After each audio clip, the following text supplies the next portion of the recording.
So your first year of uni will be an amazing year with tons of opportunities. You'll meet new people, you'll go to parties, you'll make new friends, and overall you'll have a ton of new experiences. But that also means that you'll have a lot of room to mess up. So in this video, I'll be sharing with you 6 of the biggest mistakes that I made in my first year of uni so that you can avoid them and have the best year possible. Hey everyone, I'm Emil and I'm a second year medical student studying at Monash University in Melbourne, Australia.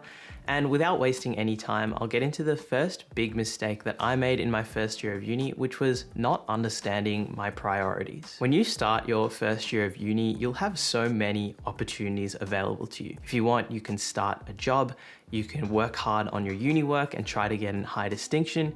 You can go out every day, you can go out every weekend, you can join clubs and societies. There's just so much that you can actually do. The mistake that I made at the start of my first year of uni was not thinking about how I actually wanted to spend my time really consciously. I, like a lot of people, I'm sure, wanted to, make a lot of friends, join a lot of clubs and societies, and I also wanted to go out a lot, but at the same time, I also wanted to study really hard and get good grades. The thing I realized really quickly though is that it's almost impossible to do all of those things really well without either working yourself to the bone or actually sacrificing one of those things in the process. What I'd recommend is before you start the year or early into the year of uni, have an active think about what you actually want. Do you want to study hard and try and get a high distinction?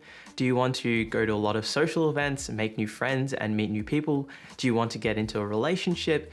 Do you want to earn money and try and save up and buy a new car? These are all things that you should think about whether you want them or not. Hopefully just by having a little think about what you actually want in these areas, you'll be able to realize that maybe you don't actually want to study super hard. Maybe you just want to pass and go to a lot of social events and have a lot of fun. And that's totally okay. At the end of the day, I recommend just finding what you want to do as a person in your first year of uni and working from there to allocate your time. The second mistake that I made in my first year of uni was both overcommitting and undercommitting. Now, this is probably something that I experienced both sides of. In my first semester of uni, I'd say that I was completely overcommitted. I was working around 10 hours a week just tutoring. I was working on this YouTube channel, which I had a lot less experience on.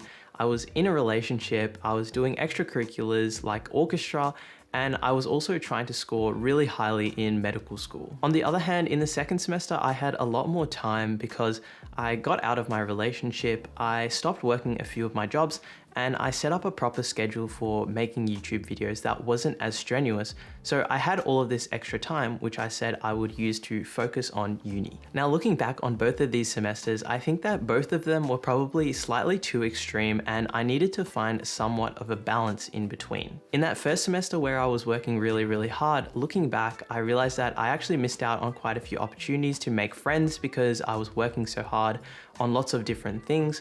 And I also realized that I ended up sacrificing my grades a little bit because I was focusing on so many things at once. I definitely had a good time in the first semester, but I also was burnt out a lot of the time and I felt quite tired and low on energy. Then in the second semester, it was sort of a different story because we actually did end up going back into lockdown. And as a result, I felt like I was sort of doing nothing because I had so much time to study. And that meant that I would actually procrastinate on the study that I was doing, and I felt like I wasn't really achieving much with the time that I had. Because I had so much time, I felt really bad for myself because I felt like I was lazy and I was procrastinating, and I also feel like I just wasn't able to get much done. I think the takeaway message from this is really just to try and find balance. If you feel like you have too much stuff going on, drop one of those activities that you're doing or, only go every second week. On the other hand, if you feel like you've got too little stuff going on, go to another activity, take up another social event, say yes to the social events that your friends invite you to, do all of those things so that you have a little bit more on your plate. Again, all you need to do is find out what balance works best for you. Now, the next big mistake that I made was trying to work too hard. This seems kind of counterintuitive, but it really is just a combination of the first two mistakes that I've mentioned in this video. I think a huge difference between school and uni is that at least for most people in first year, your grades just don't matter as much as they used to. Obviously take this with a grain of salt and realize that you probably know what's best for your own grades, But the mistake that I made here was carrying on my high school mindset for grades to university. In high school, your grades tend to matter a lot more because you get your ATAR, and your ATAR will decide whether you're able to get into the course you want or whether you're not able to. Because you stay in that grade mindset for such a long time in high school, it's really easy to just default into carrying that into university. And what I found myself doing was that I was just chasing good grades in uni for the sake of having good grades when maybe they didn't actually matter as much as they used to. For example, in my course, medicine, your first year is actually just a pass grade only year, which means that if you pass all your exams, you'll actually just get a pass on your unit, and there's no grades or WAMs or any percentage markings there. Obviously, there is this idea of personal satisfaction and setting yourself up to score really highly in future years, but I felt like the amount of work that I'd need to put in to score really highly wasn't necessarily worth the opportunity cost of spending that time. My warning here is just because you chased your grades in year 12, that doesn't mean that it's the same story in uni. Sometimes your time will be better spent making new friends, making connections, and building out your network of people you can rely on. If you've enjoyed the video so far, make sure to drop a like on the video and consider subscribing to the channel because it really would help me out a lot. And if you want to hear more from me, check out my weekly email newsletter in the description box below. Now, the next mistake that I made in my first year of uni was actually spending too much money. This probably isn't very surprising to most people, but the money you spend at uni adds up really quickly and you can end up spending a lot more money than you think. What tends to happen is if you're at uni, people will tend to ask you to go out to lunch with them or go to dinner with them after class, and as a result, you might spend, $10 to $20 on lunch or dinner. And over several times of a week, that can actually add up to anywhere between $50 to $100 just on food alone. The thing I did here is that, especially in semester 1, I didn't realize how much money I was spending on my food.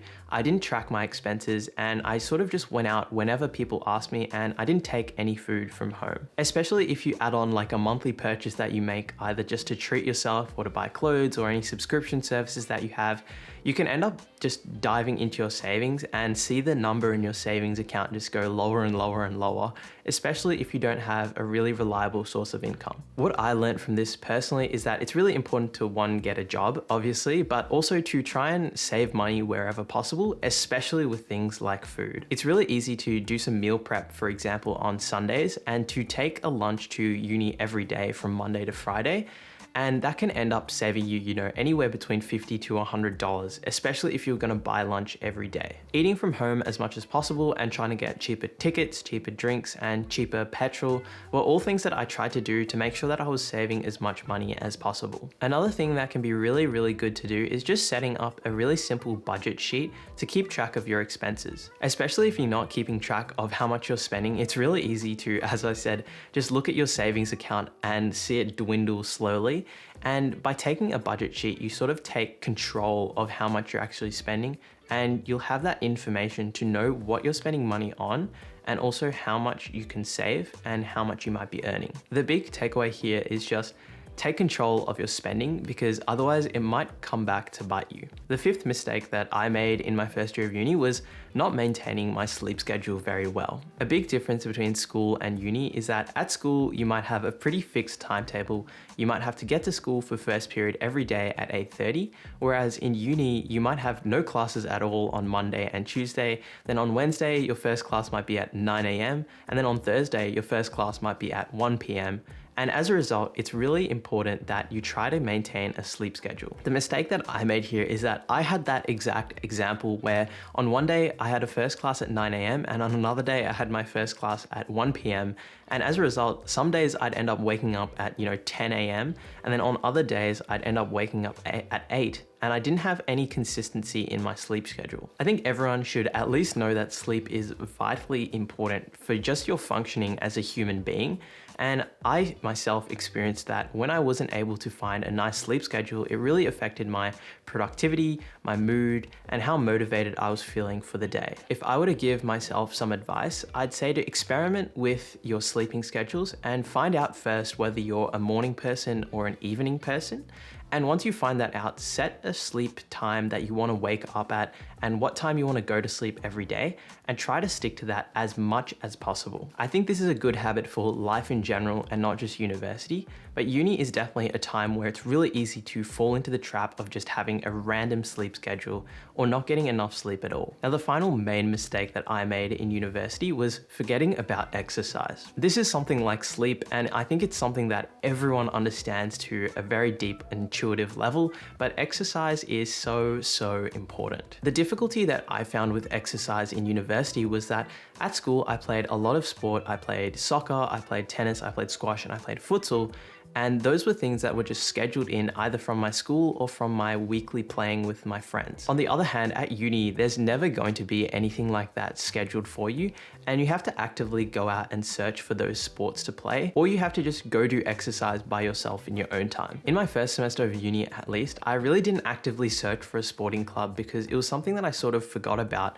And although I went on a run or a walk every now and then, I didn't realize how much I was lacking that exercise. And as a result, I feel like my fitness really dropped in my first year of uni, and it was something that I really regret. And looking back, it was probably not very good for my mental health and also obviously my physical health. Something you can do here is if you played a sport at school, you can search for that sport at your uni and try and join your uni sport club.